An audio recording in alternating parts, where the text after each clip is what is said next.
Body Bags with Joseph Scott Morgan.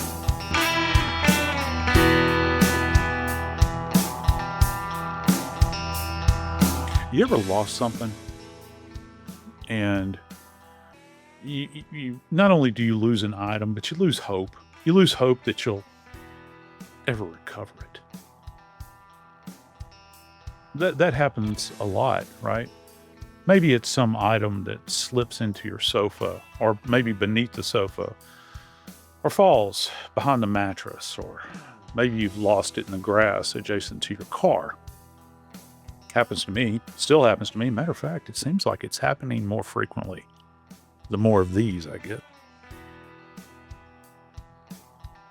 But, hope does in fact spring eternal. You always hold out that maybe that thing that you have lost will return to you. How does that apply when it comes to murder? Today on Body Bags, we're going to talk about such a case where it seems as though that a phantom slipped out of nowhere and destroyed a young woman's life, literally ripping her to shreds, and then just as quickly fades into the mist of time. Well, in this particular case, the alleged killer has allegedly been identified by police after a long, long time. We're going to open that door and take a look and see what, in fact, has been found. I'm Joseph Scott Morgan, and this is Body Bags. Dave, I've got a new rule. Any house that I move into now, I've got a hook by the door where I hang my keys. And I've become so religiously obsessed over this that the house could be on fire. There could be something burning in the oven. I might need to go to the little boy's room. But before I go anywhere, I'm going to that hook and I'm going to hang my keys up because I am horrible about misplacing things. I even put my wallet right there. Everything is contained there. Really trying to figure out where you're going to fit this in. Go ahead. No, I'm just saying I have to do this.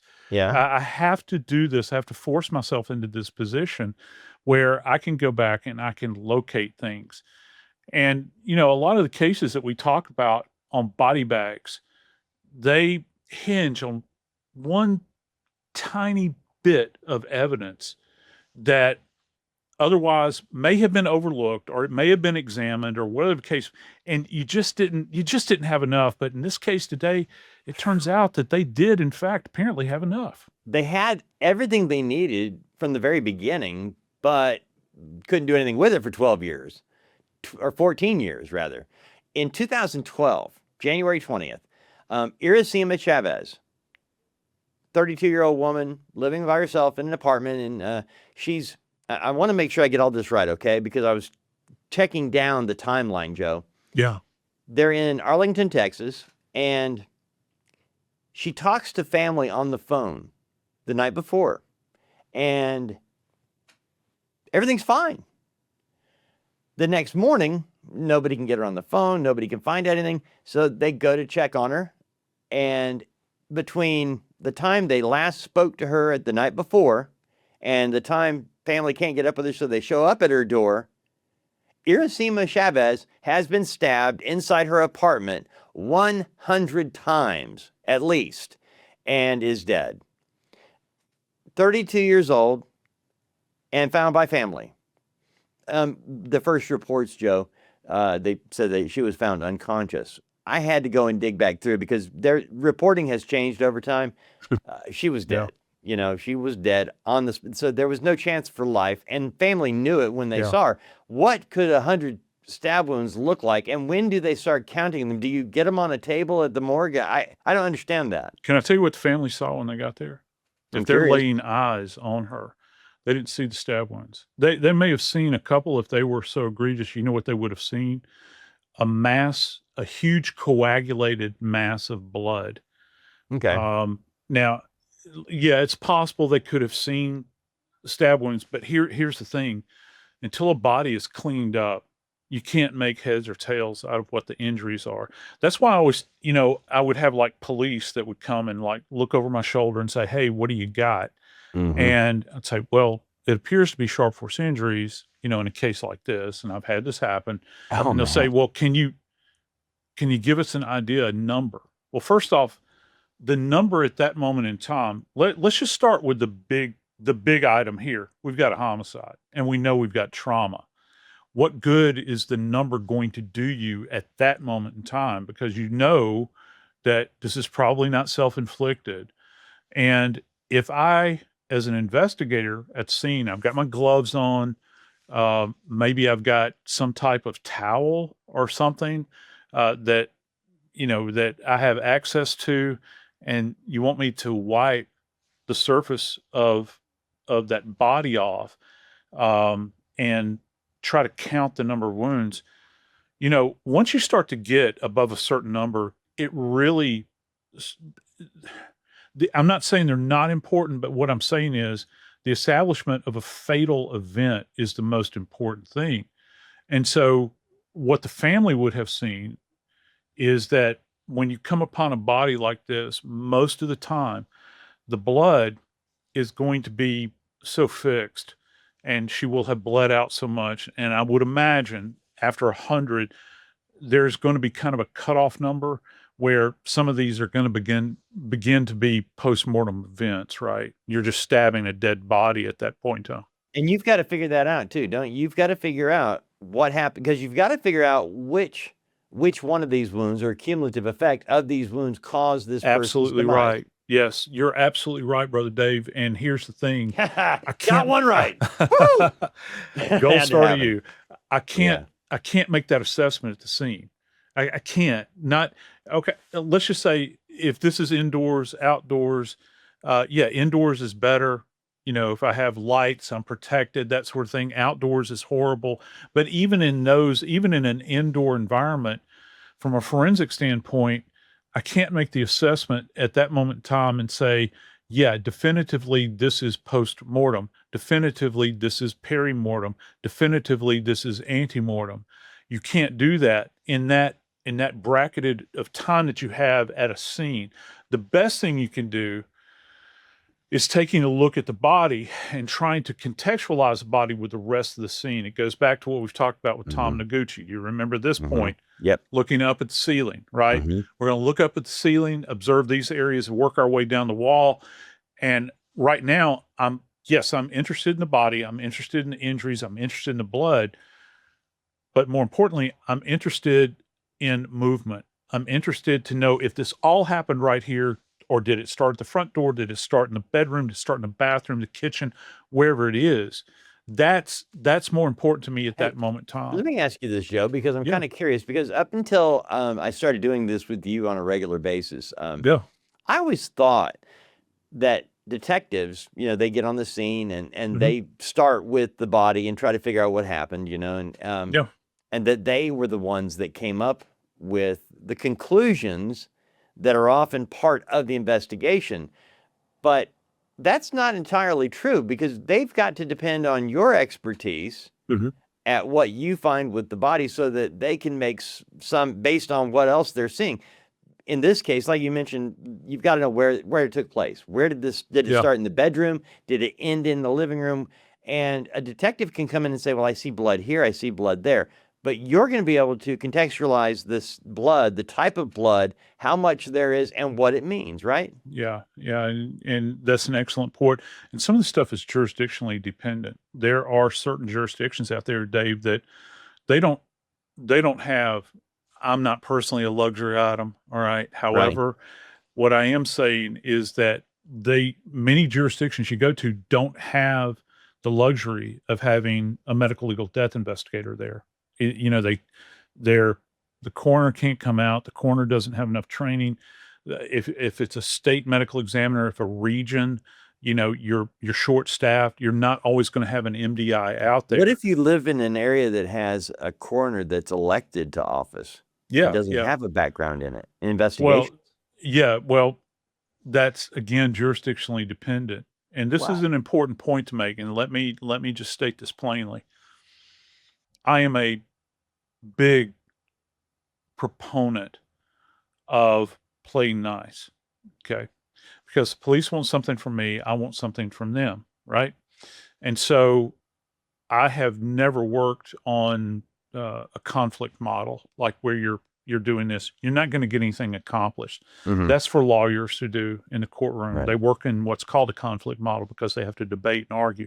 I'm not there to debate and argue. I'm there to discuss and enlighten in my own way, just like the detectives enlighten and discuss with me. I'm not there to cross swords with anybody or anything like that. But there are certain jurisdictions where you will have police officers and police departments that trust MDIs, medical legal death investigators, to the nth degree. But there are other jurisdictions out there that will say things like, do not call the coroner until we're done. And they can come and pick up the body. And Oh, that wow. happens. Oh, yeah, yeah. And that's one of the biggest things Wow. I hear when I do training, Man, well, both with cops Joe, and coroners. Yeah. one of the biggest cases, and we're going to have to do this again because of recent Yeah. events. Yeah. Moscow, Idaho, and Coburger. Mhm. Because if you remember what the coroner told everybody, they died quickly in their bed while they were asleep. Yeah. Remember that? That's what we were Yes. told. And yet now that we've seen the photos, now that we've seen, what was she even thinking? Yeah. Was Yeah, she just? yeah. Was she just trying to Well, make it seem nice for the families? I Because have it was no a total idea. Yeah. fabrication. Yeah, I have no idea about that. But I do know that when you have circumstances like that, if you can't be trusted, the old adage about if you can't be trusted in small things, you're not going to be Right. trusted in the big things. Well, they had an opportunity to be trusted in the big things. And even the most benign thing now, they're not going to be trusted in. And that plays out everywhere. It's not just Idaho. So you have to be, when you go to a scene, it's a privilege to be within the investigative bubble. So if I'm trying to assess a body that has been stabbed so many times, we're talking 100, that's the number that they arrived at relative to this poor woman's death. I can't effectively do that at the scene as badly as the police would like for that to be done. That's going to have to be done back at the morgue. But the most important thing is to make sure I have the clothing secured, because if you have clothing at the scene, you don't want it cut away or torn away. It's already got enough damage to it that's probably where a knife has passed through. If a body is clad, and you're going to have to match that up at the morgue, and we could do an entire episode on about nothing but clothing as it applies to the dead and how it differs from demonstrative injuries on the surface of the skin as opposed to what you see on the shirt. One of the primary cases that comes to mind is Trayvon Martin, because I talked about that extensively. Because he had the fall away hoodie, right? The big hoodie. You remember in the news that was the thing, and when he bent forward, that hoodie fell away from his body. When Zimmerman discharged that weapon, you had the firearms inspector or the firearms expert, the ballistics expert at FDLE, said that this is a contact gunshot wound. And then you had the forensic pathologist say he received the body with no clothes on. And so that jersey, that people don't know this, that hoodie was removed from his body before the body ever got to the morgue. And so when the pathologist saw that, they're doing their assessment at the morgue. He said, this is an indeterminate range. Mm-hmm. Well, that's a big problem there. Wow. When you were talking about the clothing, I was thinking about Jeffrey McDonald. Okay, for those of us of a certain age, you remember the mini series in the mid '80s that had Andy Griffith in it and Gary Cole, and Jeffrey McDonald's the Green Beret doctor who killed his family. Okay, he still says he's innocent. The book was called Fatal Vision. Yeah. But in there, on Colette's body, his wife, she had been stabbed with an ice pick, and they were able to match up the pajama top with the number of ice picks. the holes in Mm-hmm. the pajama top. And Right. because it had been placed over her chest and stabbed through, these were clean markings and they were all matched up. Well, they tried to reenact it in court the way McDonald said it happened. See, he claimed that his pajama top, Joe, that it got tied up around his arms. And he was having to fight off these hippies, these killer hippies. And while that's where the wounds came from, the ice pick going into the shirt while he's fighting them. And the prosecutors were, no, that's not where they came from. And so they reenacted it. The prosecution, they grabbed a pajama top like Jeffrey's, and in court, they had it all planned, okay? And they showed that what he was suggesting couldn't happen without him getting cut, him getting stabbed, or the shirt being torn by the thrusting motion downward of a knife or an ice pick. But this didn't happen in the evidence. The shirt that was on Colette's body, they were crystal clear markings of the ice pick going through into her chest, and everything matched up. It's a great piece of physical evidence. Every time somebody defends Jeffrey McDonald, I go back to what he claimed about that thing, and it didn't happen. He's a killer, and that's why he's in prison. You're right. And in this particular case, with Irasema and her murder, the devil is in the details, because just like McDonald and a lot of these other cases that we talk about, particularly those that involve sharp force injuries, it's one little thing that can turn the entire investigation. In this case, out of all the blood that was there, it was an isolated single drop of blood that was not hers.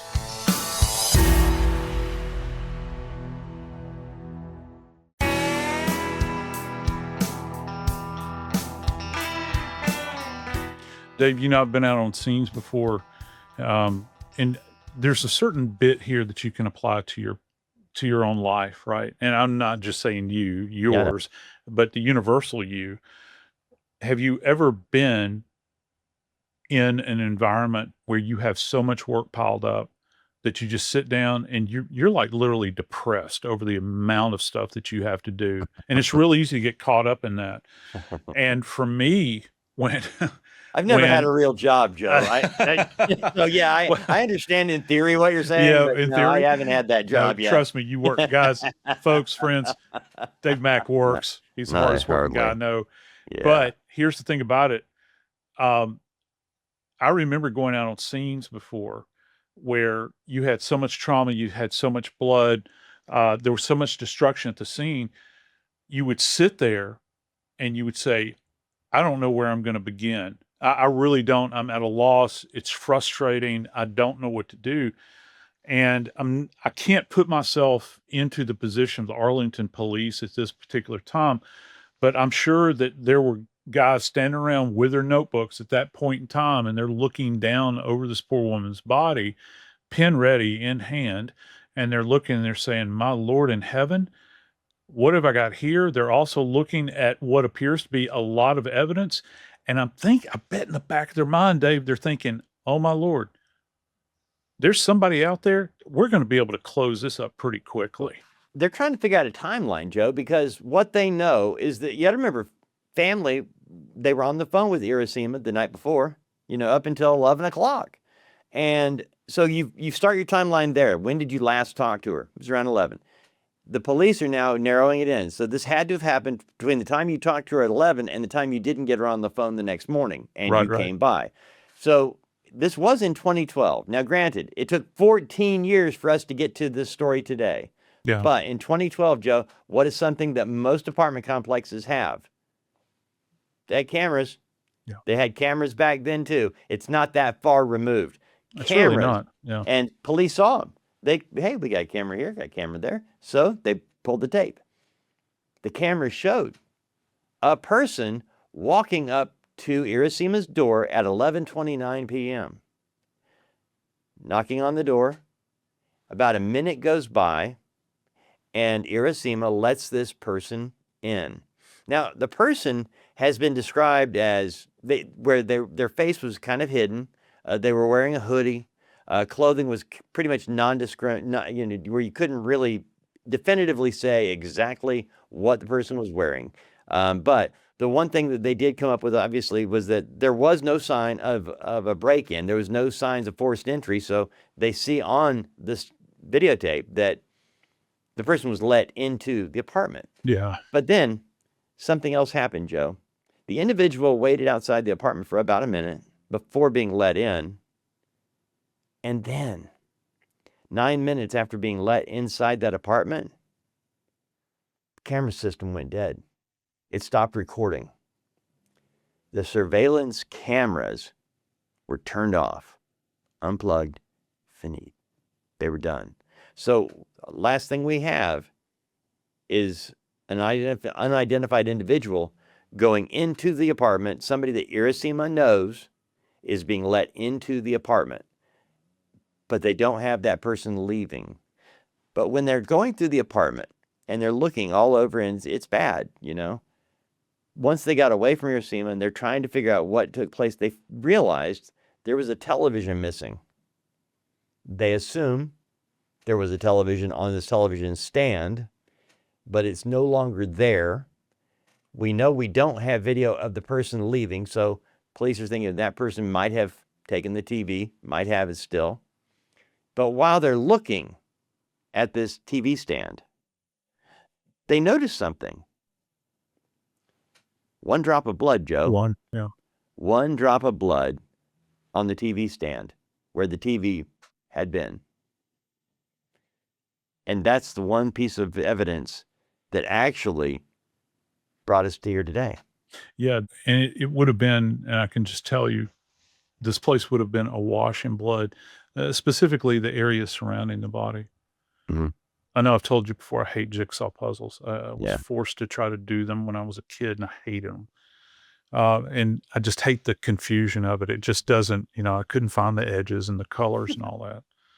It's weird that you become an investigator, and that's a skill set that's very, I've also never won a game of Clue either. So that's a big reveal here. Professor Plum did it in the library with a lead pipe.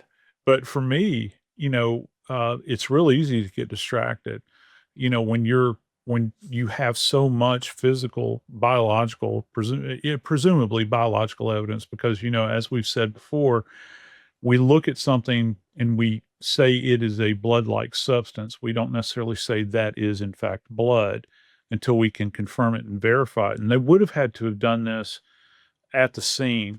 Well, not necessarily at the scene. They would have collected it, probably used a swab, saline, and they would have swabbed the area, collected that blood, transferred it into a conveyance that would secure it till they could get it back to the lab. The thing about it is, with Irasema, you have her blood, and you have her DNA that you can assess like this. Okay, easy peasy, right? But when you have this unidentified sample and you have to go through, I wonder, here's a question. I wonder how many other, and we would call these satellites, by the way. I really wonder how many other satellites that were there that were collected and tested. And then can you imagine being the technician that comes across this one, and it's a eureka moment? They're like looking at this and suddenly it ain't matching up. It ain't matching up with the rest of the blood that they have there. They come back to this one, and sure enough, this is different than the victim's blood. But Joe, isn't it common that when you have a stabbing, when you have a knife involved in an attack, that the person doing the attacking oftentimes cuts themselves? O.J. Simpson on the finger. It might be small. It might just be one slice, but it's difficult to handle a knife with that kind of activity and not cut yourself.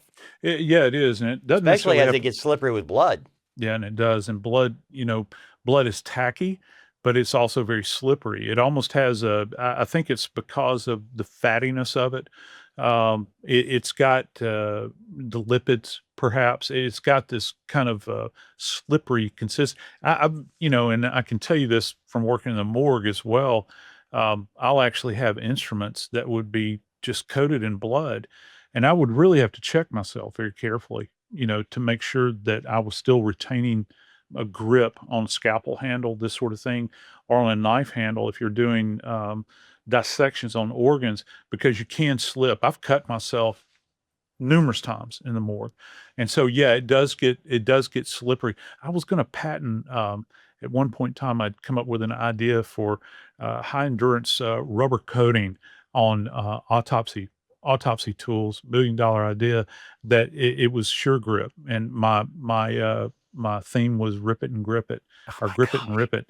And Yeah. it didn't go anywhere. But That kind the of, yeah, but idea it was, will now. It will now. That's the commercial right there. I just gave it away. But yeah, so the idea is that when you do this, you can, in fact, and here's one other thing, it goes to the nature of the instrument being used. So if we think about a knife that has got a hand guard on it, or hilt guard right here, like a K-bar, right? As opposed to, say, if you go into your kitchen, you pull out a butcher knife or a steak knife, those don't have guards on them. So if you're cutting, if you're stabbing, or if you're slicing, okay, there's a high probability that you can, as this thing gets progressively more slippery, you can actually nick yourself. And you're not going to know it. You know why you're not going to know it until after the fact?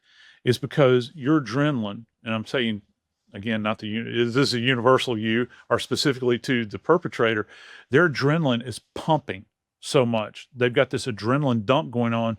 Have you ever heard, and this is a question to all our friends, have you ever been so pumped up with adrenaline that after an event occurs, you look down, you've got a bruise on your leg, or maybe you've got an abrasion or a cut, and you weren't aware that it had happened. You're so desensitized Played an entire to game on a fractured leg one time, Joe. Yeah. Yeah, I mean, and you don't have an awareness because your pain is so numbed at that point in time.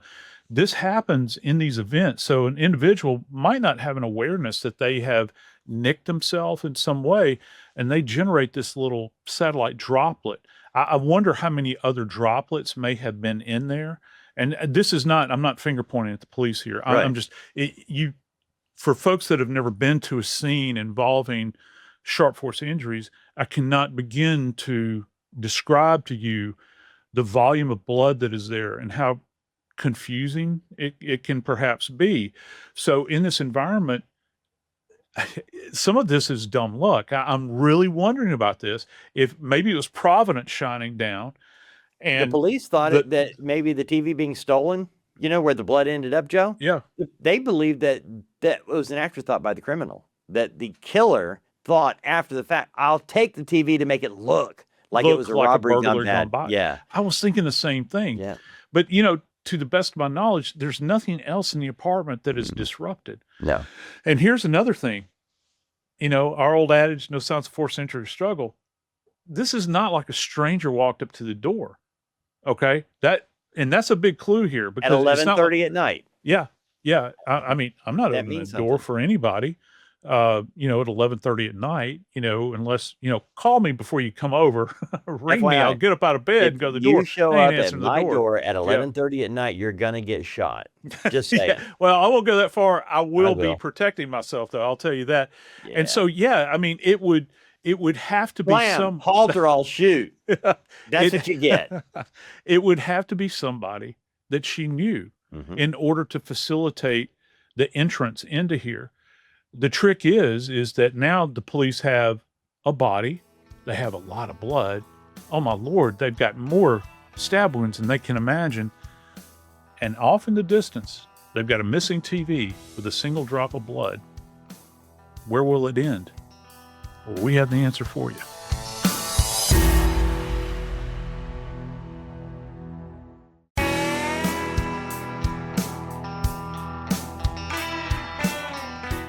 I still have a really hard time, Dave, forcing myself to use the term cold case. Because first off, I don't know. Lots of times I feel like that if I say that, it feels like you're surrendering. Another part is the scientist in me. I want to know where the boundaries are here, time-wise, and what elements go into defining those boundaries. There are people out there that have come up, with a formula for it. But, I don't know that it's all very subjective, I think, to a great degree, because every case is like an individual person, and it is. But what I'm saying is the case in total has a personality of its own, that is going to dictate when the thing goes cold and when it doesn't. When you have run down all of the possible leads. And just because it's in a holding pattern, does that necessarily mean that it's cold?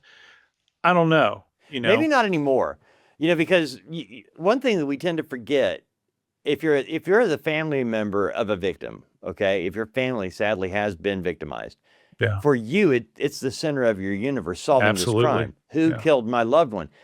But you realize there's another family suffering the same thing the next week and the next week. And so every week, every month that goes on, there's another one piling up on top. And so in this case, we have a suspect. We have somebody showing up at 11:30 at night, and somebody we know, Irasema, our victim, a 32-year-old woman living by herself, she knew. She allowed them into her apartment at 11:30 at night. We know 10 minutes after that the surveillance videos equipment was turned off. It was disconnected. So somebody had planned this ahead of time, and the belief that they staged it to look like maybe a robbery. They Right. find this one droplet of blood that is not Irasema. And so they take it and they put it up and they break it down, get the DNA, and enter it into CODIS. Now remember, fingerprints, DNA, all of that only matters if you have something to compare it with. Right, right. And if the person is not in the system, you're not going to get a hit right away. No, That you're was in not. 2012. Yeah, yeah. I find it interesting that they had the single dot of blood, and they're hoping against hope. This is before the days where we were actually um, full steam ahead with forensic genetic genealogy, right? Right. I mean that was still on the horizon. Yep. It was about 4 Um, years away at that point. yeah, it was with Golden State and our friend Mhm. Paul Holes, working that Yeah. case. And you think about that, and you think about, where is this going with a particular case? And does that leave you in the position of, do you put the car in neutral at that point? Are you in a cold case status at that point in time? Are you waiting for science to catch up with you? Because, in 2012, you would not have been you're not some kind of psychic. You don't know that Right. that forensic genetic genealogy is on the horizon here. So I think that, it's possible to perhaps do phenotyping, where you can do a phenotype on somebody, where you can come up with, race, height, all those sorts of things. But to fine tune it to the point where you can say, okay, this individual belongs to this family tree specifically. Here's the address of the cousin. Do you know this person? That's still a ways off with this Right. case, Dave. Oh, and it took 4 years, Joe, because remember, this is January of 2012. In 2016, while the Arlington police were working, they were still at the same spot. We have, sadly, a 32-year-old woman who's been killed. We do have evidence of a potential suspect, but this is all we've got right now. Yeah. And so they're sitting on it, waiting for science to catch up. In 2016, Arlington police provided Parabon nanolabs with a DNA profile that was developed from the blood found at the scene. Using that profile, Parabon then created I want to be very specific because it was what you were just talking about creating the physical appearance of the individual. Yeah. And then they went from that to nothing. Okay. So here we go. Now we're talking about Golden State and other crimes that are being solved by using IgG. Well, can I interject something real quick into here Please. that's kind of an interesting point? And I want all of our friends to think about this. All right. With the phenotyping, you can determine sex, right? Okay. And how many females do you think are in the CODIS system that have left behind samples as a result of sexual contact? Say some kind of monster that's out there, raping and doing all of these horrible things. Dollars to donuts, your sample is going to be skewed toward males, right? And so when you think about this, you think about, well, this is kind of it sets you on a different path at this point in time with a phenotype that comes back to be perhaps a female, Dave. Okay. Well, even in 2016, 4 years after the fact, it was just, I think more than anything else, it was proving that they hadn't given up on the case. They were still waiting, and they were still investigating. In 2024, we'd had enough experience at that point in time using genetic genealogy. It had become, we had been doing shows about it by then. Had been doing a lot of them. Yes, and it was in November of 2024, Arlington detectives partnered with the FBI. And it was the FBI's IGG program, the Investigative Genetic Genealogy Program, that actually moved it to where we are today. Believe it or not. It ain't easy. This takes so much time. We've lived it with the friends that we have at Othram. We've learned what it takes to develop.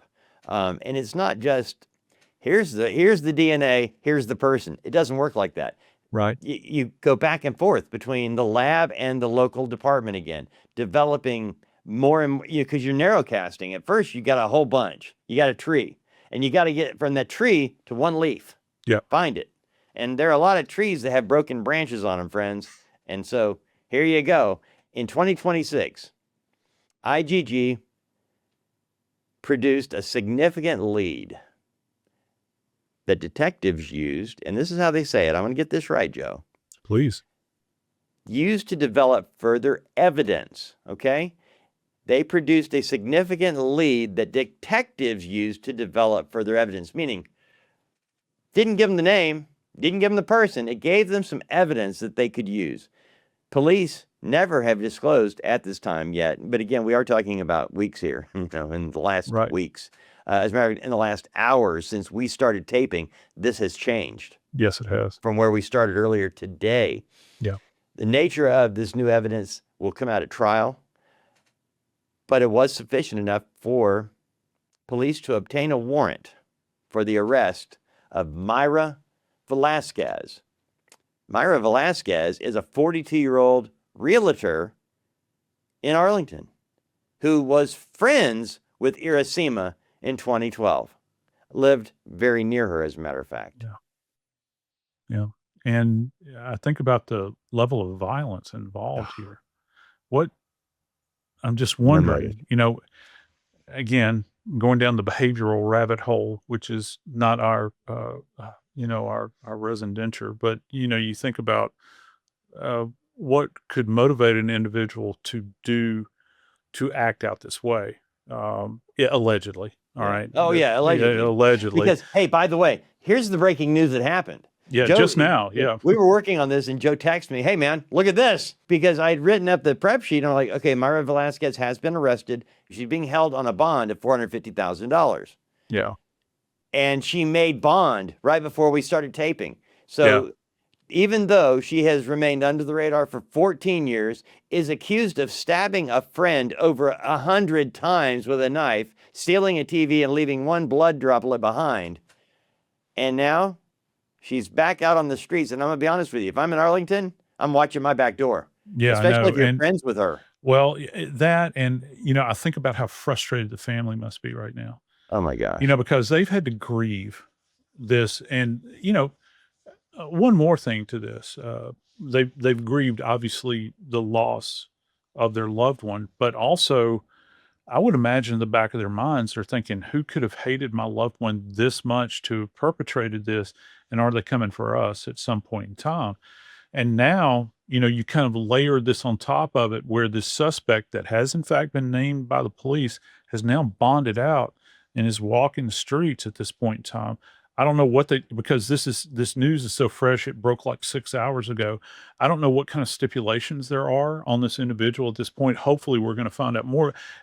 But here's one other confirmatory piece to this that I picked up on. With the suspect, they being the police, they actually recovered. We've heard this before, right? I think it goes, you think about the list guy, Huberman. They recovered trash from her. plastic utensils and this sort of thing, and harvested DNA off of those to do the confirmatory. You remember with Liz, I think it was the pizza, right? Pizza. Yeah, it was Yeah. pizza. And so In Manhattan. they were really zoned in on this. And, I'm telling you, Brother Dave, I'm really thinking about these cops that have been sitting on this case forever and ever. They work it. Mm-hmm. I wonder what they're feeling right now, as a result of the judge giving this individual the ability to walk out of the door. And I know what you're going to say. We're guaranteed It's what I texted you earlier. Exactly. Go ahead and tell everybody. I don't want to steal your thunder here. No, it's because, look, I'm the first guy that goes, how do you let them go? Yeah. You've spent 14 freaking years trying to get them locked up. You finally have the suspect. You've matched it up. But you know what, friends? Our Constitution guarantees the right for a number of things so that you cannot be wrongfully accused and imprisoned without sufficient evidence. And you have the right to a reasonable bond. Yeah. And she got that for $500,000, whether it's reasonable or not. I don't know, but I don't know. That's how she bonded out. But the defense is claiming they're challenging the DNA already. They're challenging the handling of the DNA over the years. They're challenging the results of the DNA. That's going to be the fight, and we'll see how it plays out. But Joe, right now, Mayra Velasquez, at the age of 42, is the suspect. Allegedly killed her friend Irasema Chavez in January of 2012 and stayed out in the open for 14 years, building her career in real estate. Well, Miss Velasquez is walking the streets right now as we speak. But guess who's not? Irasema. Irasema died as a result of steel being inserted into her over 100 times. That's what this episode is about. It's about her death. And these episodes will always be about the dead. That's who no longer is with us, and we need to be mindful of that. We will keep you up to date on this case as it develops. We don't generally break news on body bags, but today is an exception. We certainly did. And it's a fascinating case that all leads back to a single droplet. Let's see where the road leads and see where the family tree wound up. I'm Joseph Scott Morgan, and this is Body Bags.